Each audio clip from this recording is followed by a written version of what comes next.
ఈ core elements sustainable డెవలప్మెంట్లో మూడు ముఖ్యమైన అంశాలు ఏంటివో చూస్తున్నామండి. ఈ సుస్థిరాభివృద్ధిలో మూడు ముఖ్యమైనటువంటి అంశాలు: economic growth, social inclusion, environmental protection. Okay, so no doubt అండి, ఫస్ట్ది ఏంటి అంటే ఎకనామిక్ గ్రోత్. ఎకనామిక్ గ్రోత్ ఈ ఎన్విరాన్మెంటల్ ప్రొటెక్షను ఆపోజిట్గా ఉంటాయి. ఎకనామిక్ గ్రోత్ పెరుగుతున్న కొద్దీ ఏమవుతుందంటే ఎన్విరాన్మెంట్ మీద ప్రెషర్ పడుతుంది, ఎన్విరాన్మెంట్ డిగ్రేడేషన్ జరుగుతుంది. అందుకే ఎకనామిక్ గ్రోత్ ఉండాలి, తర్వాత నెక్స్ట్ ఏముండాలి అంటే ఎన్విరాన్మెంటల్ ప్రొటెక్షన్ ఉండాలి. సో ఎకానమీ వర్సెస్ ఎన్విరాన్మెంట్ అవుతుందండి ఎప్పుడైనా సరే, గుర్తుపెట్టుకోండి. Economy versus environment. ఎకానమీ పెరుగుతుంటే ఎన్విరాన్మెంట్ పొల్యూషన్ పెరుగుతూ ఉంటుంది, దాని డిగ్రేడేషన్ జరుగుతూ ఉంటుంది.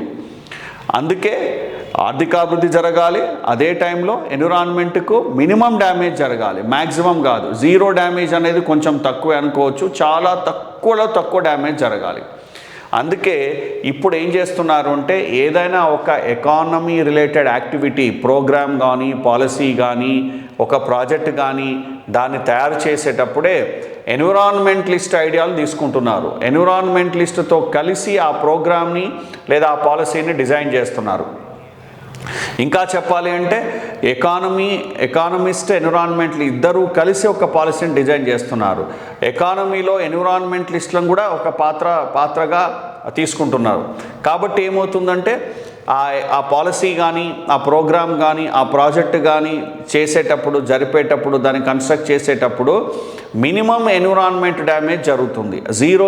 జరగాలని జీరో ఉంటుందని మనం అనుకోలేమండి. తక్కువలో తక్కువ ఎన్విరాన్మెంటల్ డిగ్రేడేషన్ జరుగుతూ ఆ ప్రోగ్రామ్ పూర్తి కావాలి. సో అలా ఏంటి అంటే ఎకనామిక్ గ్రోత్ ఉండాలి, ఎన్విరాన్మెంటల్ ప్రొటెక్షన్ ఉండాలి, సోషల్ ఇంక్లూజన్ అంటే సో అందరినీ అన్నిటినీ సమన్వయం చేస్తూ ముందుకెళ్ళాలి. సో ఇది 3 elements, core elements of sustainable development.